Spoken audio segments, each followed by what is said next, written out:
Okay, thank you very much. Let us continue. Thank you. I want to invite Mr. Gerald Steiner, the Dean from the Danube University of Krems, to start his presentation. Thank you very much, Mr. Thank you very much.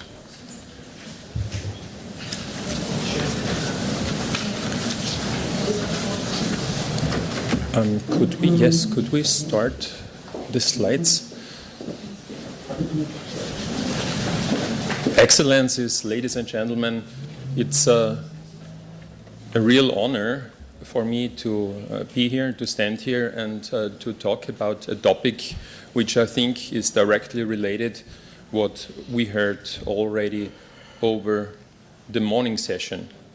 So I would like to bring it together with one term and say it's increasing complexity that is characterizing most aspects of science, but also of society.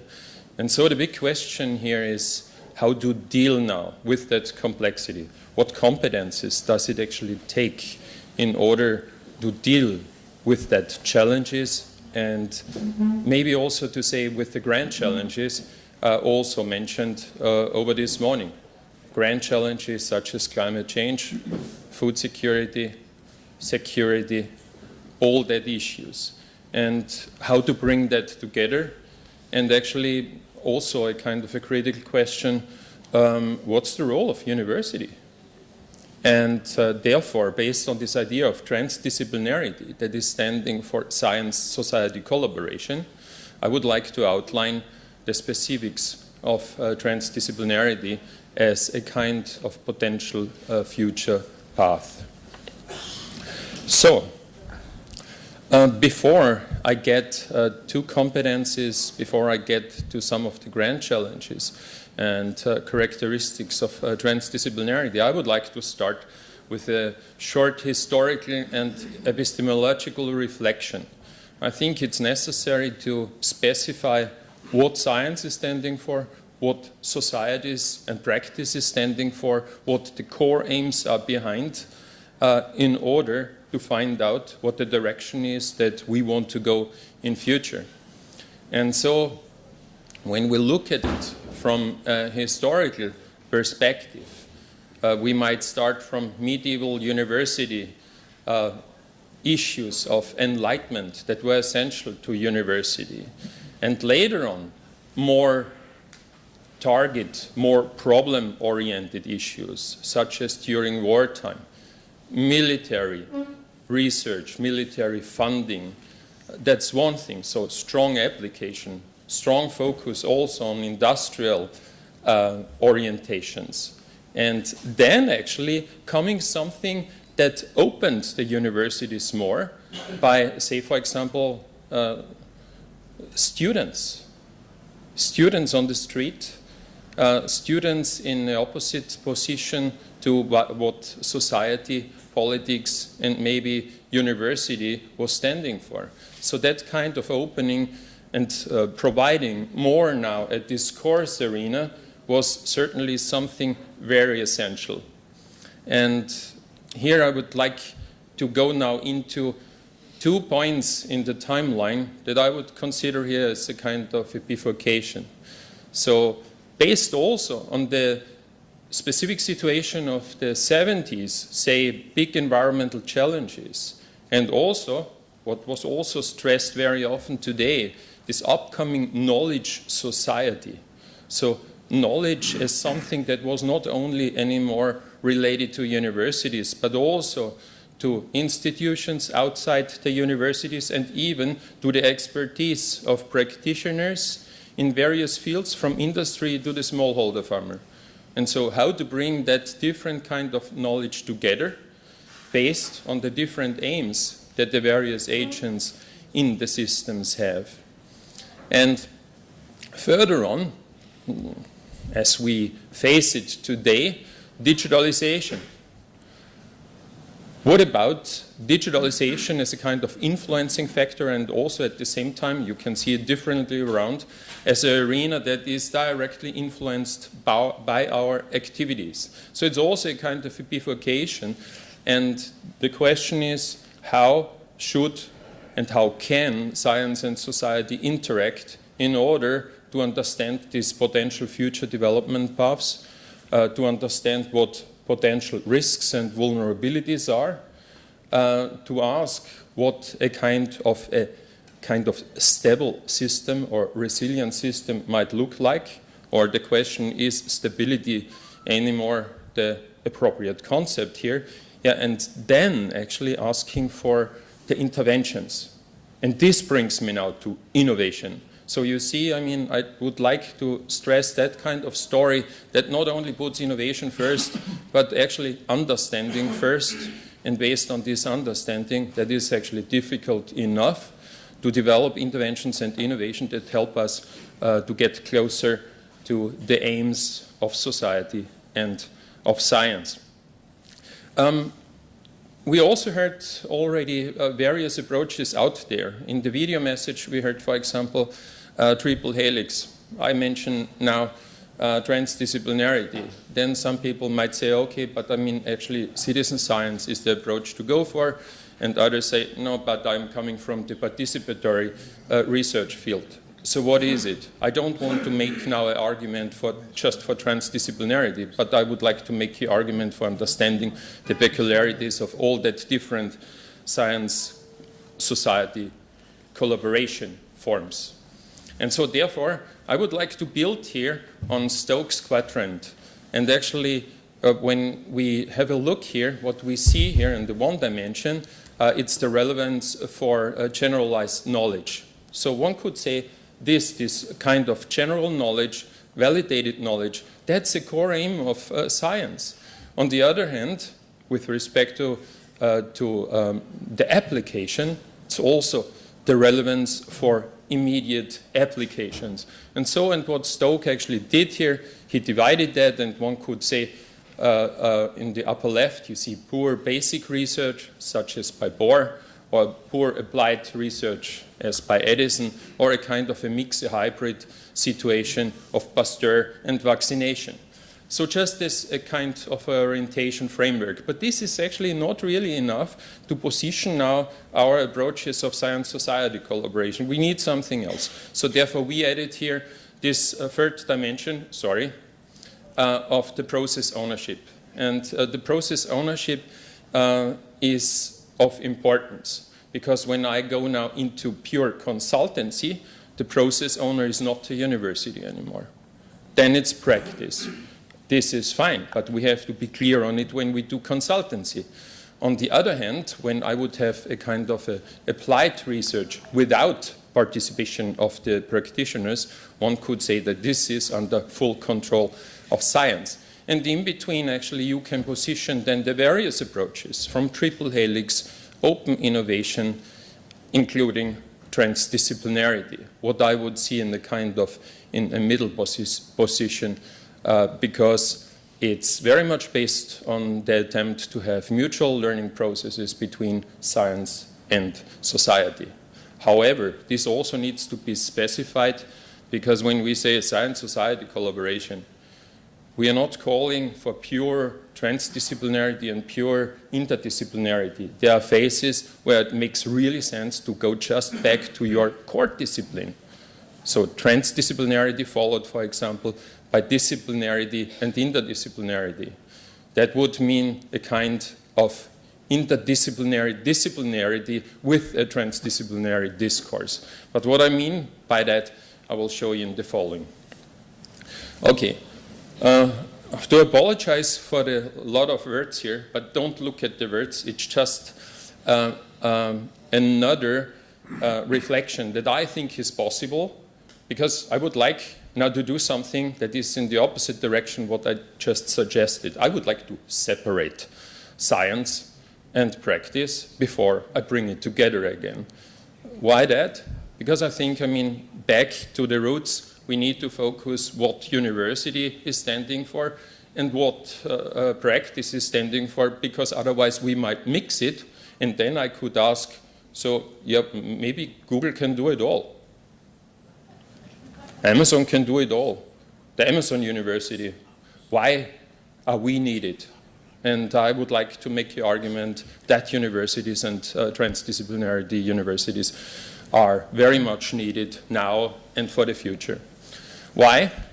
Going back to these general orientations, science has to provide general knowledge, universal knowledge. It's also responsible to do validation.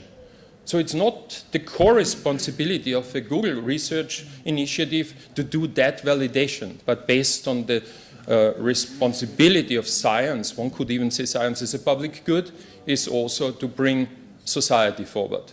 So based on that historical grown knowledge and condensed knowledge based on evidence and with the attempt to also attain a kind of a generalization is something that is specific of practice. On the other hand, practice itself is very much oriented on rules of doing.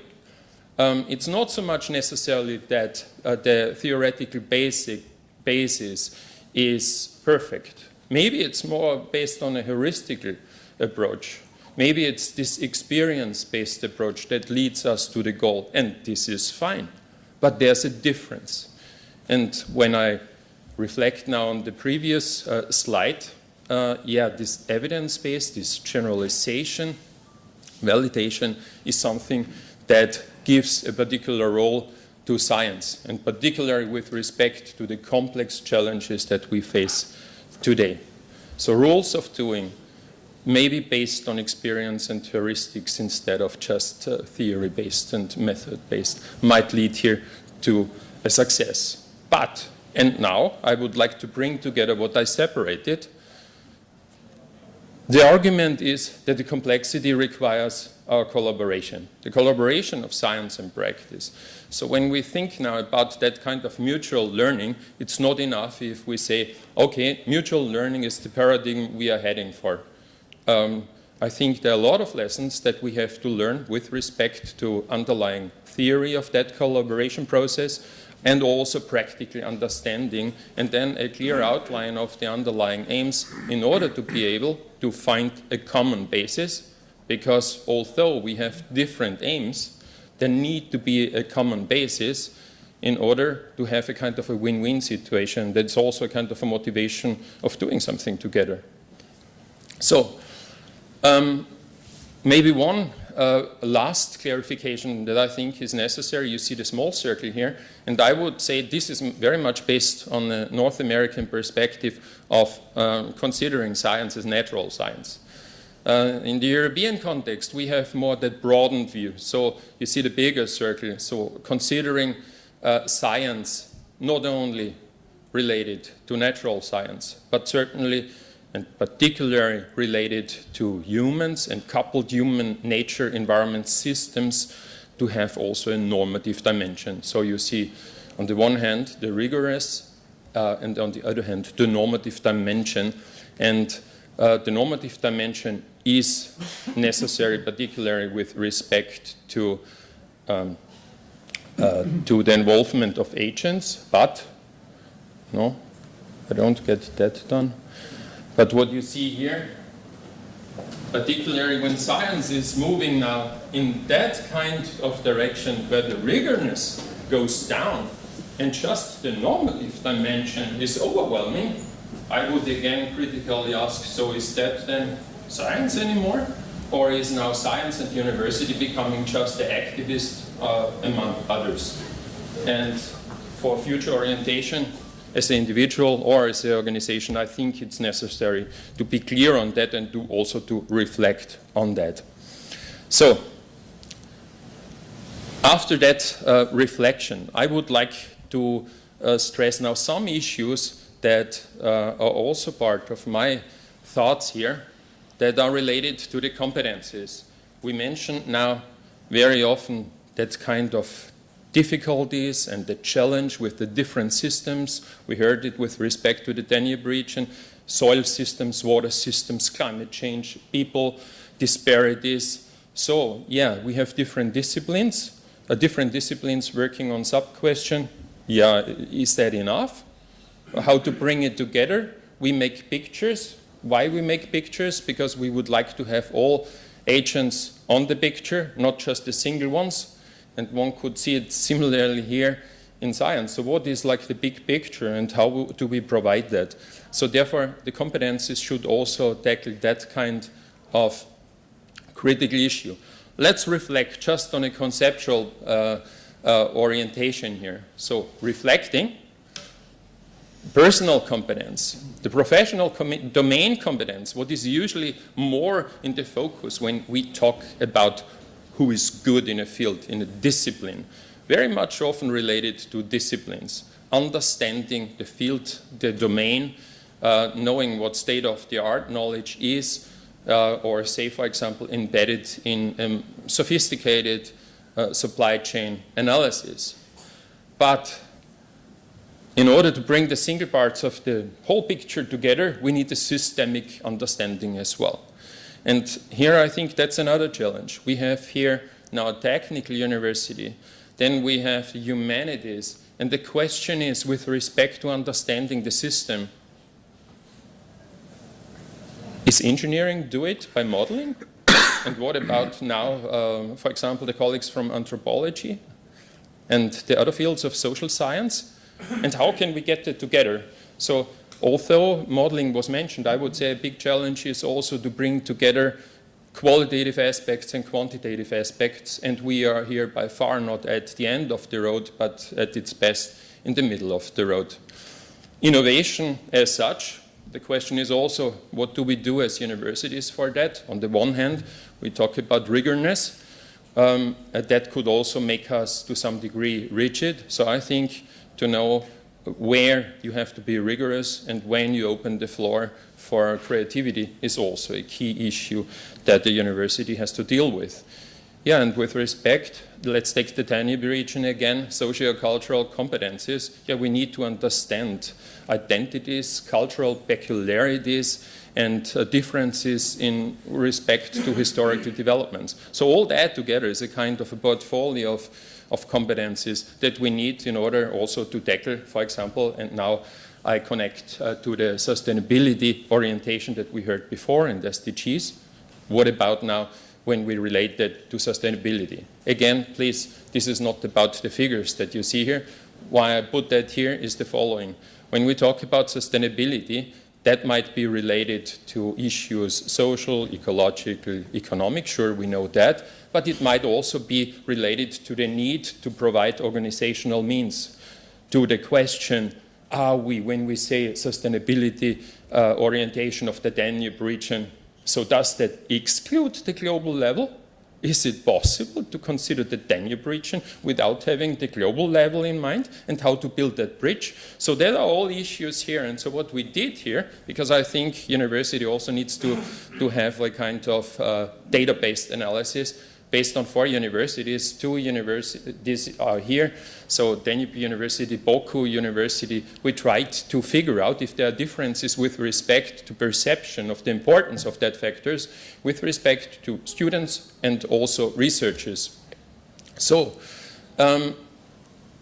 what we saw is actually that there are different types out there. So it's not so much what the type is standing for. I don't want to go into that, but I would happily to provide you with the underlying papers and the research work, actually of all parts of that presentation.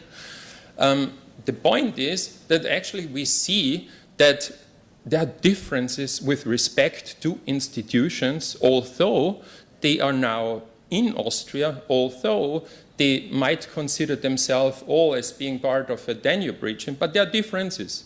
Differences between institutions, differences between disciplines, and there are differences between men and women. Let's take the last issue, when men and women. We saw here, for example, that this issue of collaboration matters more to women than to men. I keep it open for your own interpretation. Similar to the needed competencies. So that there's also a difference here between the various fields involved. Why I put that here? I think it's necessary to do analysis on that. And I would also argue that our group here that the Danube region universities would be a great example and a great case of a project itself in order to think about competence development, how we tackle the grand challenges, and that could really make a difference. So we don't replicate just like what others say about SDGs, but it would be based on the peculiarities of that wonderful region.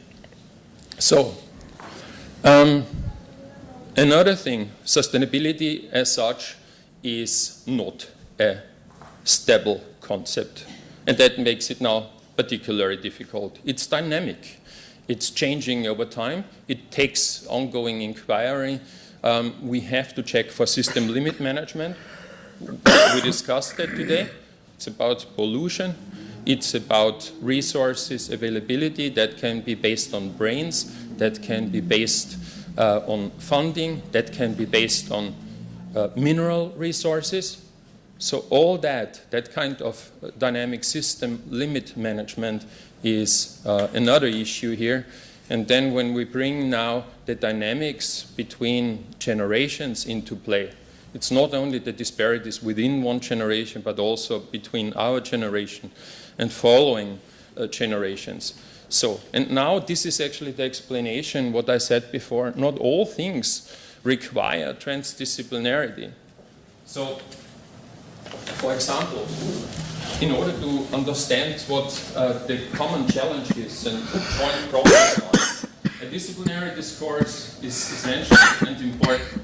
But however, when I go now into specific modeling approaches, for example, to figure out systemic risk of a system and the dynamics of the system, that can be done in the discipline. So that might be done of the so-called mathematic-oriented complexity scientists. And then there are issues where the normative dimension to the right side comes into play, and there it's also the issue there are legitimized decision makers working together with other agents in the system. So different phases in this ongoing inquiry require also different compositions.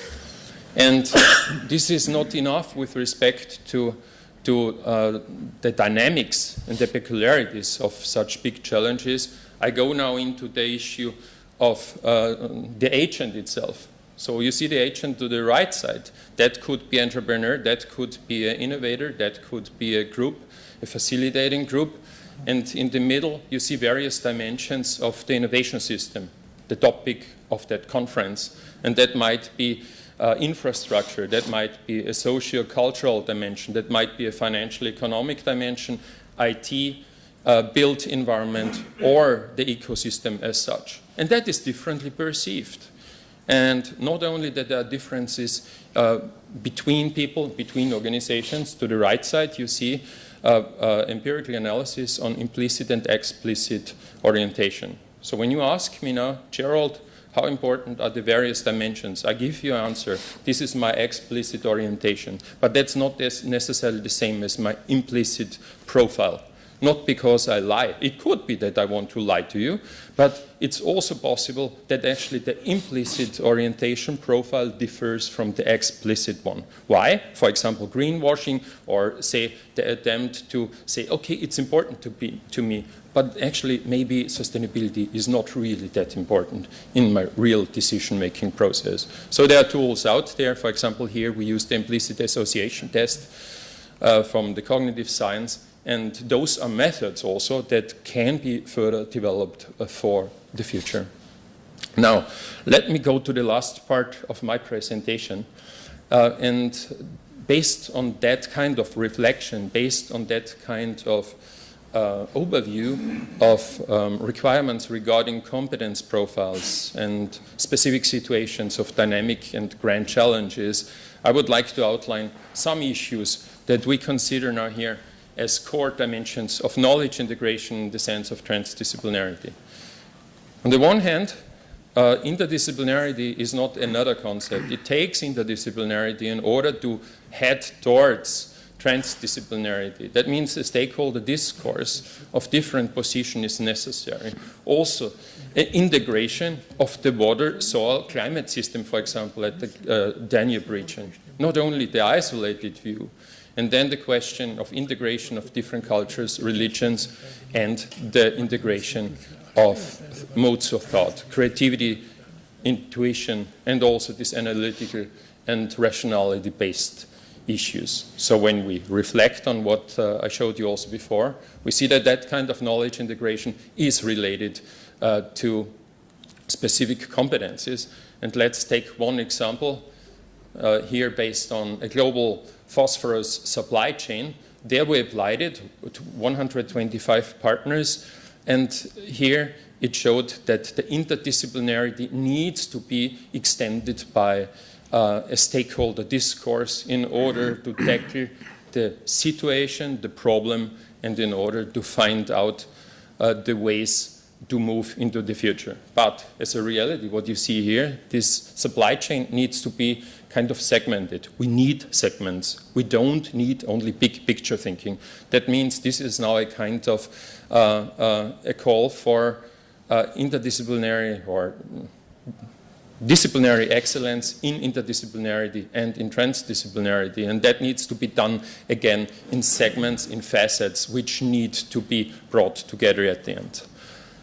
A question that always came up in our minds and in minds of colleagues is it worth doing big transdisciplinary approaches? Therefore, I would like to separate in two levels. The one is outcomes related to methods and theories of that science-society collaboration. The other thing is also related to the discipline itself, to the domains. And how we do it, for example, at Danube University, we have labs, we have transdisciplinarity labs, and that are going together, or that are understood as virtual and physical learning spaces. But these are not just like isolated as university internal entities. They are functional fields where colleagues from other universities and from practice are integrated, partly also based on co-leadership, where there's a co-leader from practice involved here. So it's a learning room that builds bridges for knowledge integration and in order to tackle the big challenges out there. And just to summarize what I said before we get to the innovation, first it's the understanding of the complexity, then to figure out, and that takes also some part of creativity, where the potential vulnerabilities and rebound effects might be, and to understand framework scenarios, understand development scenarios, and what the effects might be with respect to a resilience orientation, and therefore innovation as intervention for a bigger aim would be the kind of core message here. That's that framework, and that's the issue that needs further development. But what I would like to show you here, that were, for example, examples of mineral resource analysis, where the group and the lab was able to do really state-of-the-art work at the global level that goes down to country level, even sometimes at mine sites, and therefore understanding first, and that was the enabler also for embedding now issues that are related towards circular economy principles based on the understanding of the process and the system. But I would argue here, when you just start with the aim of to do circular economy without knowing what's in the system and how the processes are, you are at its best providing second best solutions here. That's not the point. We built on a network that was originally developed at ETH. Boku is in there, other partners from Asia, also from North America in there. Yeah, and what we do now, and I think that's, and therefore I'm really thankful to our rector, Mr. Faulhammer.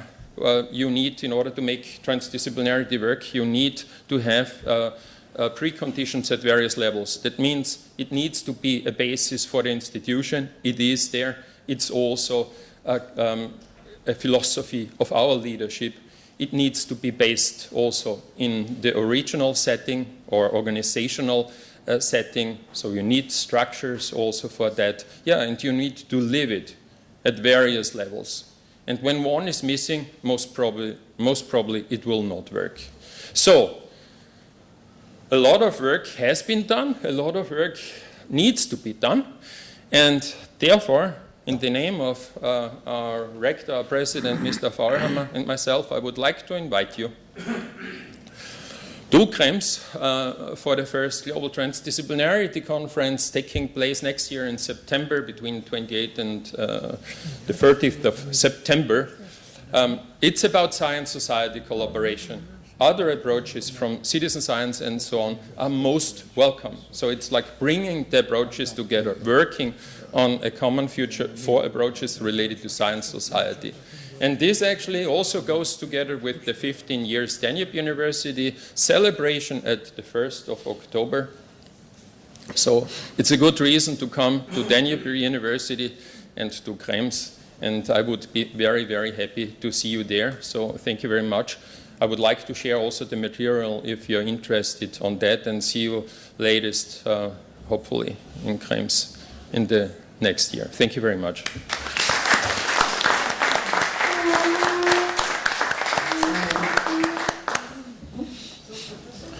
Thank you so much for an inspiring presentation. I think a lot of food for thought, and a small token of our appreciation and a souvenir. Thank you. Thank you so much. It really means a lot. Thank you.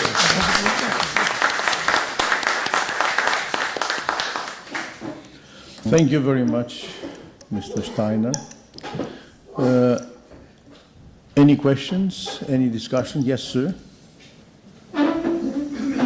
Thank you very much for your presentation, and I would like to congratulate you for the presentation, but also for the management of your university for approaching this topic. As our president said, we provided a lot of talk. I'm a great supporter of the transdisciplinary. I would like to pose a question which is related about development of capacities and competencies for transdisciplinarity, because most of the universities which are part of the Danube Rectors Conference are comprehensive universities which are starting with bachelor degree. Mm-hmm. So in your point, what and when would be the proper time to start developing transdisciplinarity? Because in order to work in interdisciplinary, multidisciplinary, and transdisciplinary way, one has to be equipped with proper tools. And so, how do you see the role of bachelor degree and higher degrees in transdisciplinary? I think that's a very important question, and let me try to answer it. So, you know, there's a peculiarity of Danube universities with respect to the profile of our students. You know, average age is a little more than 39 years. So that means our students already have a lot of experience in practice. So therefore it makes it particularly interesting also to get them back to the university and now integrate them in transdisciplinary work. How to do it? And here I would say, no matter if we're talking about students with a lot of experience or no experience in practice, such as maybe bachelors, the core philosophy is still the same. It's, for example, a teaching approach that is directed towards real-world problem solving. So there's a real issue with real agents out there, and that makes a difference to the Harvard case study approach, because the Harvard case study is a paper-based case study approach. This here is a case study approach that's based on a real thing out there with real stakeholders, and students are also in the situation of having, for example, the soft skills in order to have the communication and the discourse for that. So I think the more sophisticated transdisciplinary case studies for sure more easily to embed in the system when you are already having more experience in one field, when you already gain knowledge in one discipline. So I think it's important to make your lessons and to have your lessons. But, and to talk about the experience from a partner of us, ETH Zurich, how they were doing it, because they had the bachelor students and the master and the doctoral students. there it was divided, or there it is divided. So, for example, the big comprehensive transdisciplinary case study, as we had it in digitalization just the other year, goes over one term. What they do with bachelors is to show them the direction already at the very beginning of the study program. So that's now also embedded in the bachelor, but it's smaller. It's not so much deeply going into rigorousness of science, because, I mean, in the later study, you do modeling yourself. In the early study, you are not capable of it. You don't know the methods and don't know the theories. But there you do a small case study. So it's like to bring people in this direction and make them hungry for more. And then you go back to the disciplines and then leading to the bigger case studies then. Colleagues in Sweden, in Gothenburg, they even reduced the case study to 5 weeks, and it also works. So in Graz, for example, we had a kind of consolidation of existing programs, because we didn't have the money, for example, as ETH had. So we had to rely on the things that we already have. So we took like the things in the existing programs and put a lot of emphasis on teach the teacher, train the trainer, because also our teachers were not used to that. So it was like core emphasis on the trainer, on the teacher, and then embedding that things in already existing courses and just adding additional broader systems and case-based project classes over it as a kind of umbrella. So bringing it together, I think small at the beginning, making people hungry, can be done in also in a very resource-efficient manner, or it can be done in a broader manner. And this actually then opens the floor for scientific publications and so on. And here I would say the later, the better that side is. So for academia itself and for science, the outcome is of higher quality when you go further, for sure, in the university process. Thank you. Thank you. Other? Yes, please. Well, again, thank you very much for your presentation. It was very much enjoyed. Thank you. I have a question. If you can a little bit reflect over the bottlenecks, problems of the transdisciplinary approach, especially with the target to the Danube region, because I understand that it is developing that issue. I know it from the Horizon project I've been participating in. We did quite a lot. But there are some problems we should avoid. So if you could just very briefly. Yeah, I would like to. And actually, that question was so much into our own minds, because now in the group we did more than 40 case studies at various levels, from global to local, in Africa, in Asia, pollutant-based issues in North America. And actually the question is, what can we learn out of that? And so therefore this is exactly, so we had the question ourselves and didn't have a clear answer, so we had to consolidate that experiences. And I would say there are some initial requirements. So I would say, with respect, for example, when you have political systems that are where you miss any kind of similarity, then you might have a really big problem. When I take, for example, a country that would have a dictatorship war, so it's very difficult to apply something that is based on principles of democracy, because transdisciplinarity is per se something that is very strong based to democracy, one issue. The other thing I mentioned before, how to get the teachers and trainers and your own team at the level that they can do it. When you are just, I mean, as myself, mostly educated in a discipline, I had to learn the things myself by doing, and later on in my academic career. But so I think you have to be faster on that. So applying programs where you teach the teacher is one thing.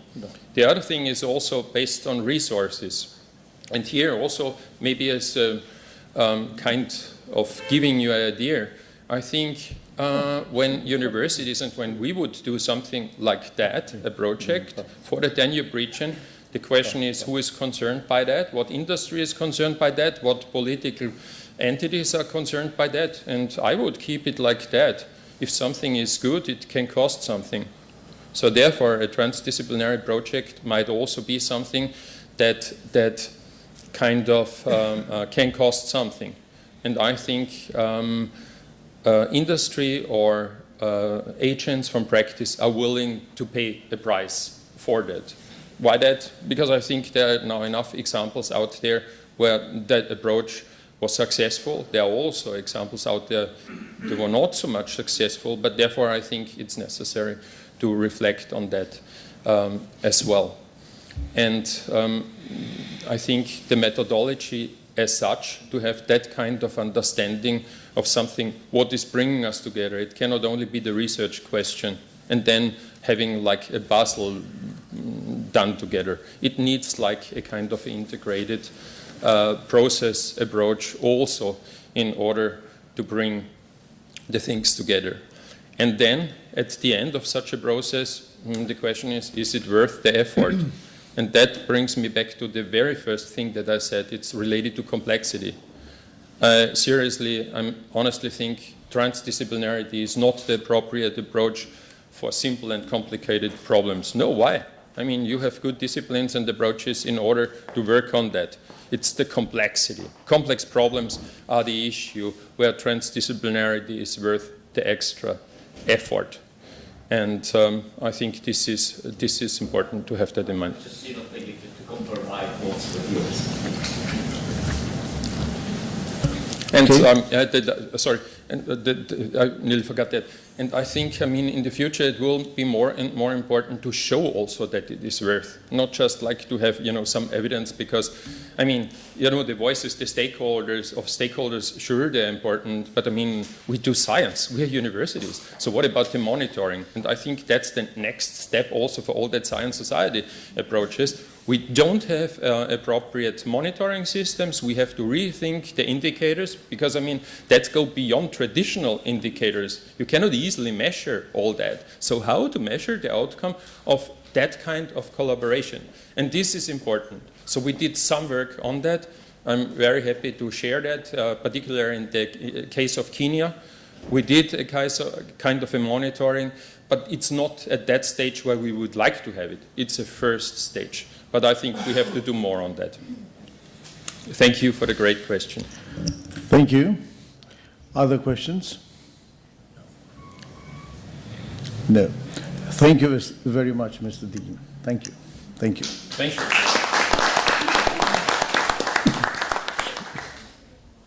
Now I want to ask Mr.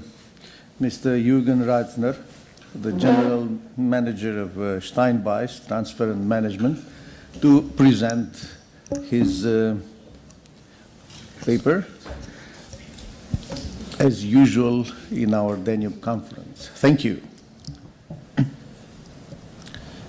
Well, ladies and gentlemen, thank you for the invitation to the University Polytechnica. I have to say, I was here at this place long time ago already, first time 22 years ago, making a presentation about technology transfer to professors of University Polytechnica. And now I'm very happy to be here again. And of course, in these 22 years, I was here more often. But it's just a special feeling after such a long time, because it was the first visit to a Romanian university in that time. And it was exactly the Polytechnica in Bucharest. At that time already well-known University of Romania, now still again. So, but let's talk about entrepreneurship and science and economic growth.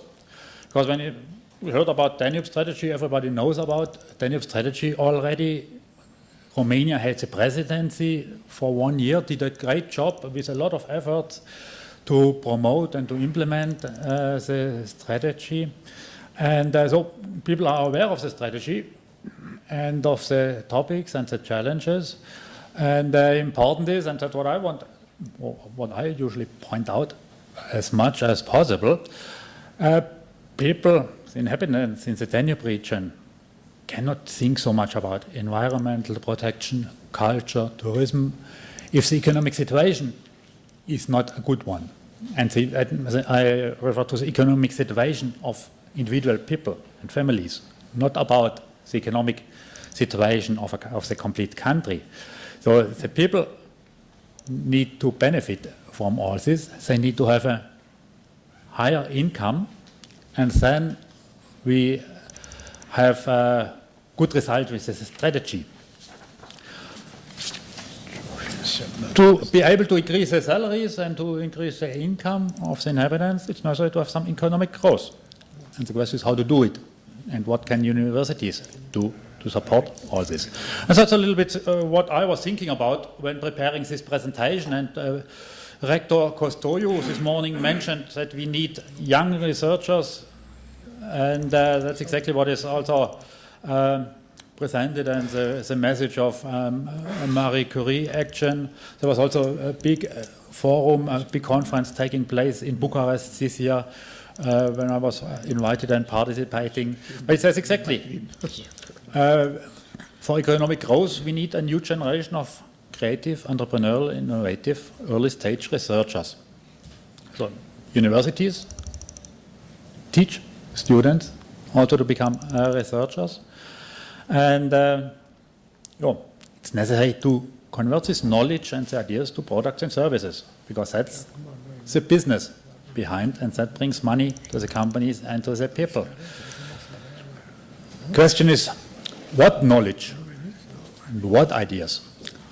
I will switch a little bit more to the practical things, but before, anyway, about the innovation processes, just something theoretical also.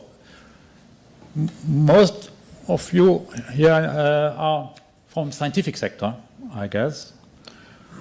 That's important, and you see, scientific knowledge is the beginning of an innovation process, but it's also necessary to have economic knowledge.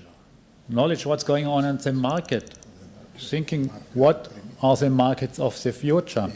And this in combination initiates the innovation process, and that's why it's very important to bring this knowledge together. Can be in one person, a scientist who have also economic knowledge, or in groups, in teams.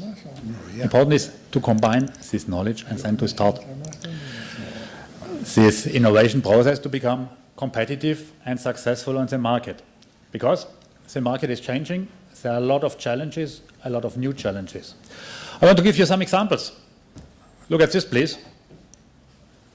A bearing, some metal product, made by company Schaeffler, large German enterprise, but it's also located in Romania with a big factory in Brașov.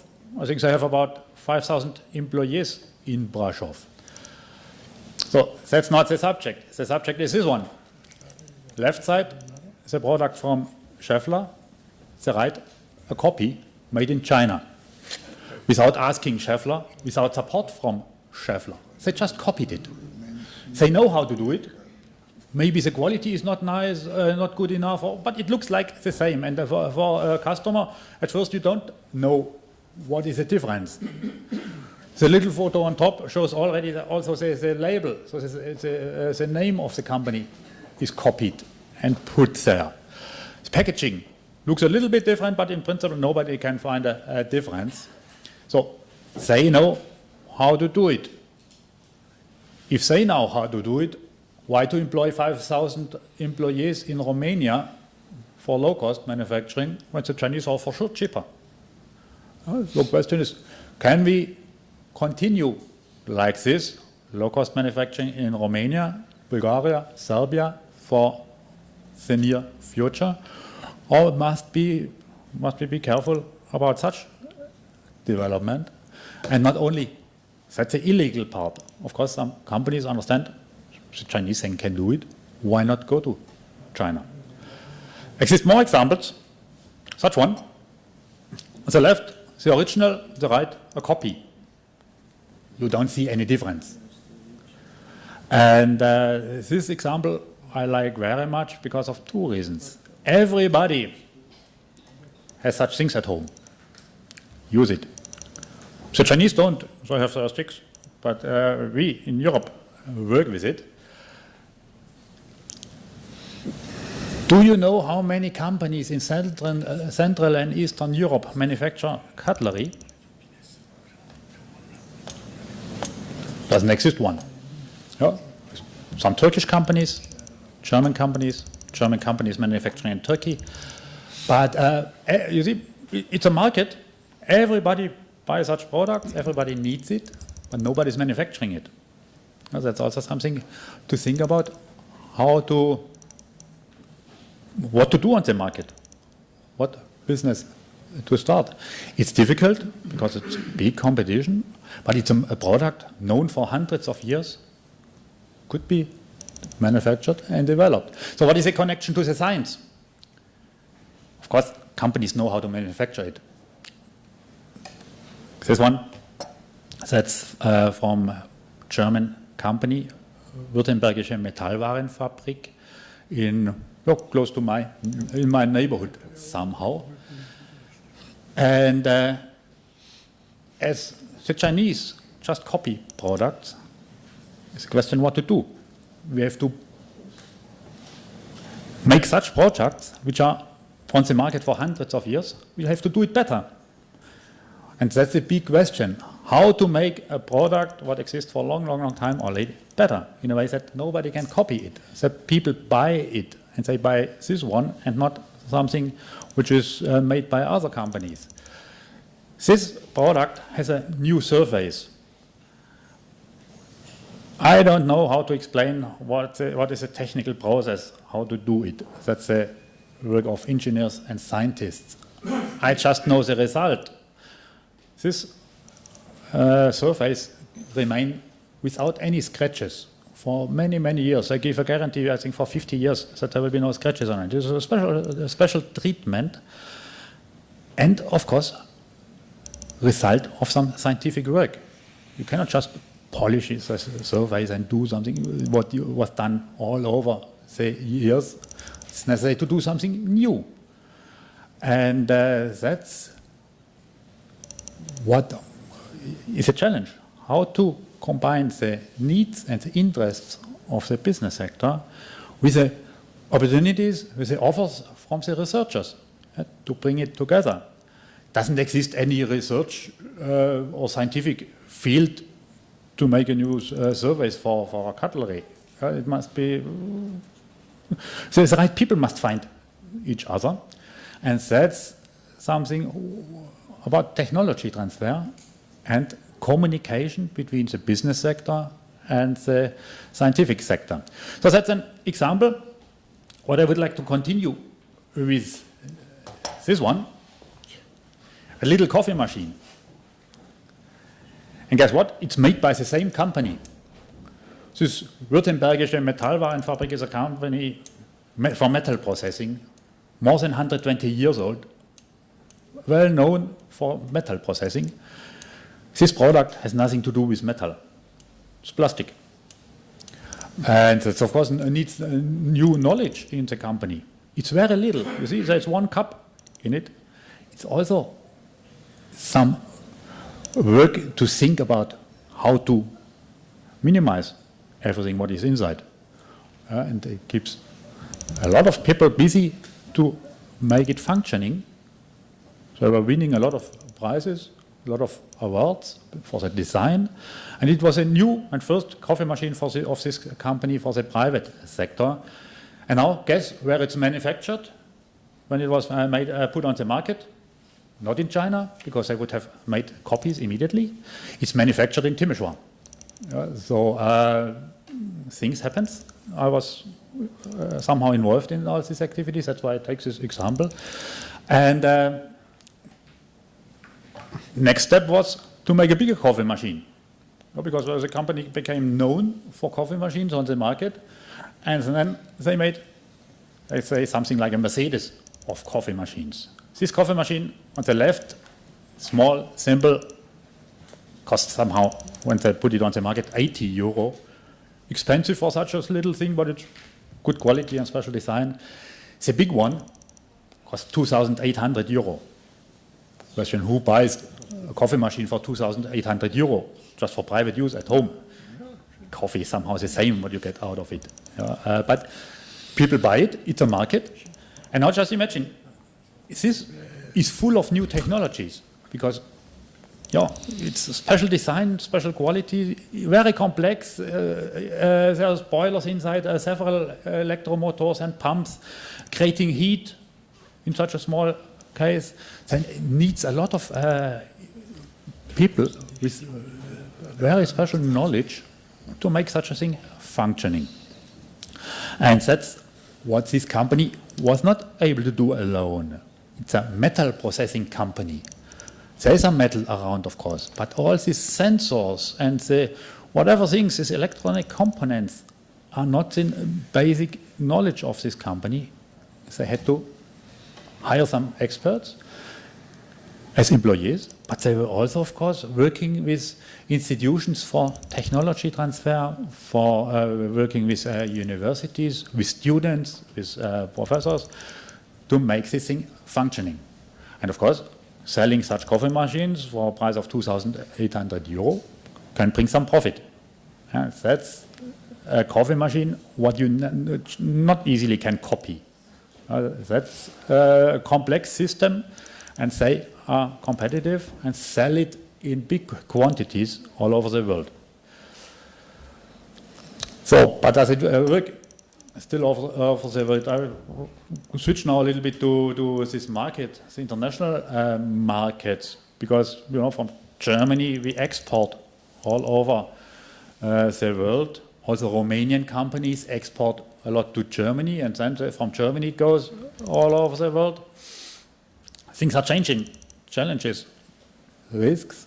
I would call it also opportunities, but that's the entrepreneurial way of thinking. About changes in Europe. This low-cost manufacturing in Central and Eastern Europe has not a real future anymore. It's not good for the society here, but it's not the interest of Western companies so much anymore.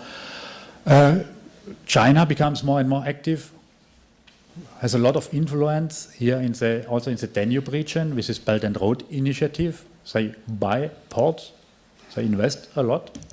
Of course, they have their influence on all this. Can be positive, can be negative, we don't know yet.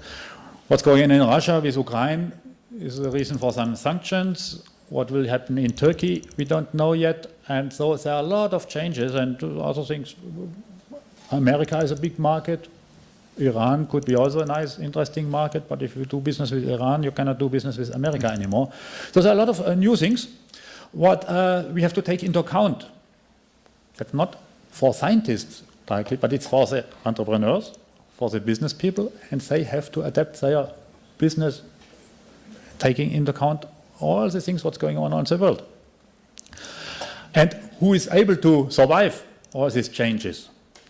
These are the companies who are really competitive, who do more than others and who are more successful. And I just want to give you some examples. You see, we have 8,400 industrial companies in Baden-Württemberg. Steinbeis is originally in Baden-Württemberg. And most of them have less than 500 employees, 8,000. So that means only 400 companies are really large and have more than 500 employees. But a lot of these companies, less than 500 employees, are leaders of the world market. 1,400 of them are in Germany. And of course, they are all over the country. You see these red dots on the map. They are all over the country, and they are leaders of the world market, highly competitive, small and medium-sized enterprises. And that's exactly the subject, what I want to discuss with you. How does it happen that a small company with 200-300 employees is world market leader, is highly competitive?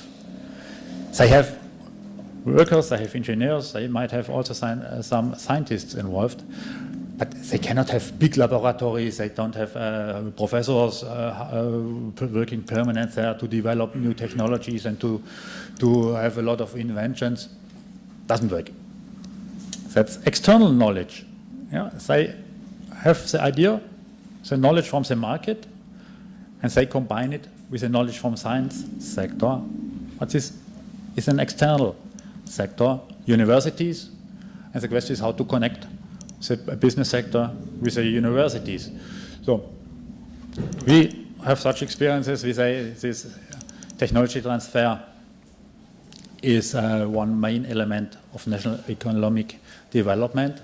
That's important.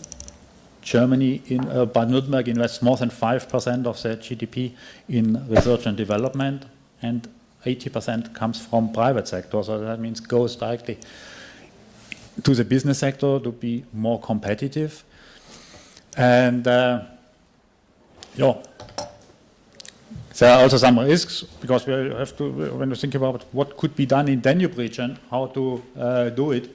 When I come to Romania and to Bulgaria and other countries and talk about the technology transfer, Stein-based model, a lot of people tell me, okay, it's perfect.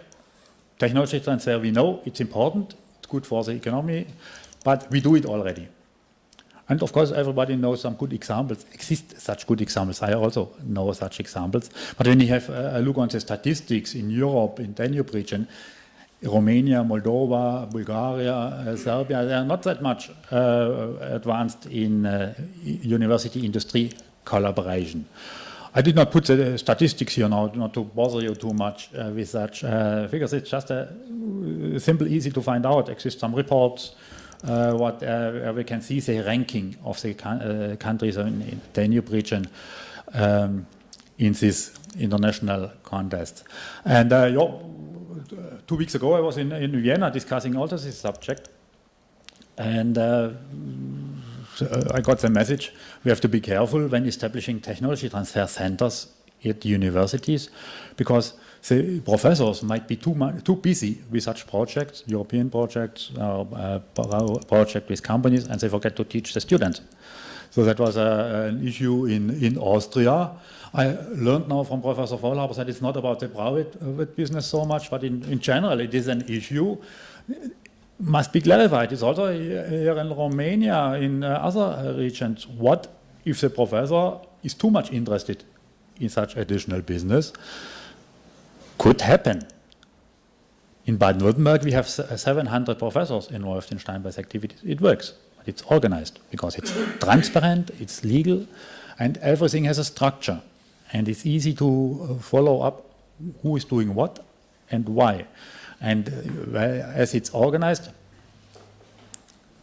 the professors benefit from it, but also the economy benefit from it, because it's really transparent and clear. There's another advantage. I told you 700 professors are in this Stein-based network. If every professor has to think on his own how to make a contract with a company, how to do the accounting, how to present myself to customers, difficult. Of course, can be done. But why every professor has to do it on its own? With the Stein-based model, it's centralized, and every participant, every member can benefit from these prepared templates, from this model, and from this system. It is as simple as it is. So the Stein-based centers are located at universities, using the facilities of the universities and the knowledge of the universities, and bring it to the business sector. And you can see that these activities are really driving force for economic growth. And the big difference is also to a lot of other transfer institutions. The customer initiates a project. Our professors, our Stein-based centers do not work as long as there is not an agreement with a customer who asks for a solution. Yeah, so it's not doing some research, at the end trying to sell the research results to somebody. It's asking the companies what problems they have, what should be solved, and then starting a process. I know the main idea of technology transfer usually is to sell patents. I've shown you this map of Germany. 1,400 small and medium-sized enterprises are world market leaders in Germany. Imagine, guys, how many of them bought a patent from a university? I would say none of them. They are at the market, they initiate the research, and they ask professors and researchers to solve their problems and to contribute to the new technology, but it's based on the interests of the company, and the company holds the patents, and that's another way of thinking. Bigger companies also not so much interested to buy patents. I discuss with some companies like this. They want to buy companies. They want that a small company is successful with a new technology, with an invention, with a patent, and then the big companies buy the small company who holds all this knowledge. That's what happens. And that's okay, works. But just to sell a patent and to focus all these technology transfer activities on selling patents is not a real success story. So Steinbeis has some characteristics what I have to point out, because that's also a motivation for the participating professors and universities. Of course, we use facilities and infrastructure of universities. It's not necessary to establish legal entities. The professor is a director. The professor, as a director of Steinbeis Center, decide what services to offer, with whom to work, and then, if this work is successful, if the projects are successful, more than 90% of the profit remain with the center, means with the professor. Your professors, you work in international projects, you work in the name of university on such projects, just you know what arrives at you at the end when you do a project, and the money is going to the university, and how much receives goes to the scientist who's doing the job. So here we have another model, very motivating, very encouraging, also encouraging for the young people. And we know in Danube region, I know some examples from Romania, but I've seen this also in Bulgaria. We have very good institutes, modern institutes, well established with a lot of money from European Commission, but not enough researchers inside. Because the salaries are not that attractive to work in such institutes. Somebody who lives countryside from outside and must move to such expensive cities cannot do this, renting an apartment and working in a beautiful, nice institute with such a small salary. So with such a model, it is possible to encourage young scientists to come, because there's a chance to win something extra on a legal, transparent base, not in an individual thing and in a way that everybody has to find his own solution. Can be organized in a very good way, in a way that we have a win-win situation for the university and the researcher and, of course, the business sector. What we have to do in the Danube region is, well, maybe to improve some the legal basis. Very important is in industry to change the way of doing business, not low-cost manufacturing, going more towards innovation, and that creates more demand for technology transfer. And we need a sort of entrepreneurial mindset at researchers. And that's somehow my mission. That's what I try to promote. I'm not here for the first time. I work in this field for more than 20 years. Here in Romania, I have some good experiences as I was 97 to 99 project manager in the Ministry of Research. In that time, I did not establish Steinbeis transfer centers. There was no demand, no interest from the business sector. There was not much more demand for some more years, but now it's changing already, and that's why we come to establish more or start more activities here in Romania, but also in other regions of Danube. And we transfer this transfer model from Steinbeis to the Danube region. That's what it looks like for the moment. These are centers what I'm directly responsible. I'm the founder to 2 centers in Germany, 1 center in Vienna. I have established Steinbeis Romania and Steinbeis Ukraine. And in Romania, we started some collaboration with universities and to do the first steps in technology transfer. It's still a lot to do, but it is on a good way. And you see, I'm the entrepreneur. I'm not waiting till the environment, legal basis, everything is prepared for a good technology transfer. We just start, my own risk, my investment, but on this way we get a lot of experiences, knowing what is possible, what is impossible, what should be changed. And for some years I have such experiences, and that's what I'm discussing in projects of regional development, economic promotion, in Danube region, but not only. We work all over Europe. 2 projects I want to point out. We work with female students to empower them to become entrepreneurs. You know, all Europe, we have not enough women in leading positions, but you have even less women starting a business. So with some partner universities, we started a project to empower them to become entrepreneurs, especially women. Steinbeis, as we are close with the business sector, is responsible for our mentorship program. It is what is one main component of the program. And we initiated Early Innovators program for the Danube region. We received some funding from Danube Strategy Project Fund. Project is closed now, but we continue because we had good results. We have developed more ideas out of that, and that's something what will be continued, but that's another subject to be discussed at another place.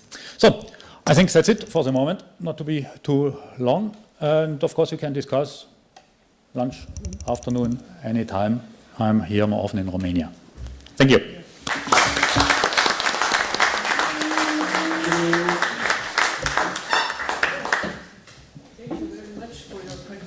Approach. Sometimes for us academics it's necessary. So once again, thank you, and a token of our appreciation for our cooperation. Thank you so much. Thank you very much. Are there any comments, questions, discussions? Yes, please. Well, again, excuse you. Thank you for listening to speak, because it was very interesting to see about the plagiarism, etc., which reminds me, the role of the universities, because it's also about the knowledge. And technologies might be easy copies, but the knowledge, in my understanding, there might be codified knowledge which might be copied easily by Chinese. But what I think, where do you think is a very specific knowledge in the Danube region which can't be copied? Which is here. You know what I want to say, this non-codified knowledge, because I know that like we have our university, we have design tours, and we want to have technology transfer for the small microbrewery to India and China. But we know that it doesn't work because of the conditions, local conditions. The water is awful. We don't want to say Czech beer sold in India with Indian water, and everybody gets it. And then also we have the brewmaster, who has that specific knowledge, which is not easily transferable because he doesn't need to have a laboratory, he just tastes it. So where do you think is that particular knowledge based on your experience, let's say in Romania here, which can't be easily replicated by Chinese, and which might be utilized here for the benefits? Exactly interesting. We are in Danube region. The good thing is we have 14 countries in a close neighborhood working together, and with this strategy for 10 years already a lot of networking was established, and that's a big value because this special knowledge cannot be in one head, and it's exactly what was mentioned, transdisciplinary. It's a combination of several knowledge, several people, and how to apply this knowledge. The Chinese can copy everything, but the big thing is to start something and to be creative. And we have here, if you are in Romania, let's take this as an example. There are a lot of young people, highly creative, and that's a big value when we combine this creativity with the knowledge, scientific knowledge, market knowledge, to develop business. Not just to copy things what others already did before. It's necessary to think about what applications we need for the future. Thinking about Industry 4.0 and digitalization and all the things. So the market is changing totally. And here we have the people close to the business, close to the market, and that's a big advantage when we combine these knowledge to solutions to what are needed for such challenges. That's an important step. I would not say that cannot say that Romania, even you are very good in IT, but you are not the best IT experts all over the world. First time sitting a team of IT experts which are also good. We have a lot of good IT experts here in Romania, but I would not say that that could be the exclusive right of Romania to be the best IT location in Europe or worldwide. And in other scientific areas, I also don't know. The important thing is the knowledge how to apply it and to combine it with other sectors of science, and then to make something new out of it. Okay. Yes. Yeah, thank you very much for sharing the time-based model with all of us. I think it's a wonderful model, and I think that the important point is maybe not that in a region you have the top scientists, but the important point is to bring science and the companies together. And if there is a very close relationship, like you can manage that, and this is a very good factor or an important factor to keep industry in the country.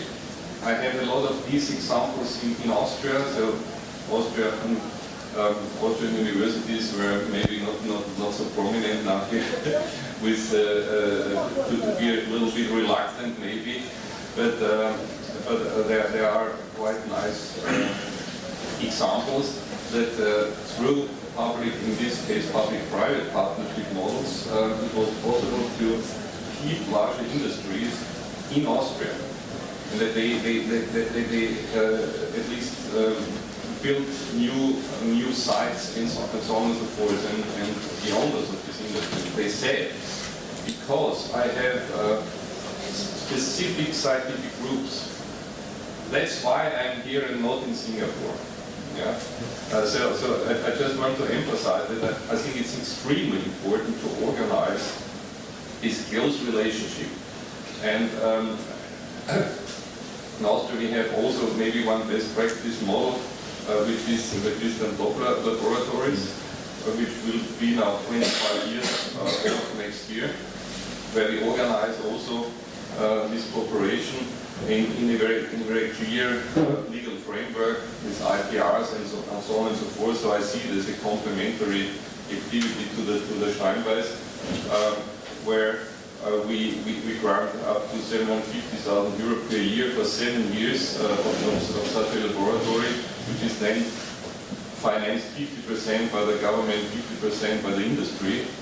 And I know from the outcome, for instance, the Austrian steel industry had already 40 of these Christian Doppler laboratories and diversified from 3 to 337 steel varieties for very, very different applications.